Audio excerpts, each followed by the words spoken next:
இந்த காம்பு வருதா? இந்த மாடு பல்லு என்ன சொன்னீங்க? பல்லு பாருங்கண்ணா. இந்த காம்பு வருதா? பாத்தீங்க இந்த காம்பு வருதா? ஒரு வளர்ப்பு கண்ணு மாதிரி தானா 2.5 வயசு. இந்த காம்பு வருதா? இது செனமாட மாதிரி நம்ம பிடிச்சிக்க தேவையில்ல. 2.5 வயசுல இது 2.5 வருஷத்துல உங்களுக்கு செனை பிடிச்சி வந்திருக்குதுங்க.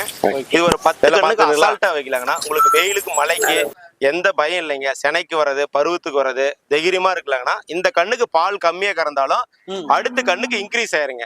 அதாவது அந்த ஏரியா கிளைமேட்டுக்கு அடாப்ட் ஆயிருங்க. மாடு ஒண்ணு தப்பு இல்லைங்கண்ணா. இதுல போடுற முதல் வந்து வீணாவாதுங்கண்ணா.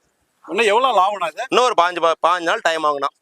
15 நாள் ஆயிடும். ஆமா 5 நாள் 20 நாள் கூட ஆயிருங்க. ஒண்ணு தப்பு இல்லைங்கண்ணா. அந்த ஏரியாவுக்கு போய் அடாப்ட் ஆயிருங்க.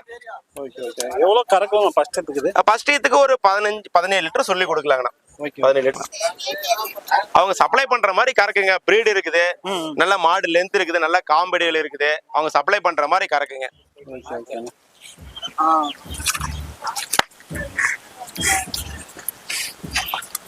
இது ஒண்ணுதான் எடுத்திருக்காங்களா? அது ஒண்ணுதான் எடுத்திருக்கீங்கண்ணா.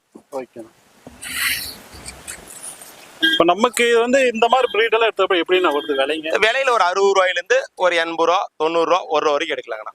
60 ரூபாயில ஸ்டார்ட் பண்ணி எடுக்கலாங்க. நல்லா வந்து பெரிய மாதிரி 2 பல்லு இல்ல? 2 பல்லுல 60 ரூபாயில ஸ்டார்ட் பண்ணி 1 ரூபா வரைக்கும் எடுக்கலாங்கண்ணா. ஒரு 60, 70, 80, 90, 1 ரூபா அந்த ரேஞ்சில எப்படி தேவையோ அது மாதிரி எடுத்துக்கலாங்கண்ணா. சரி சரிண்ணா.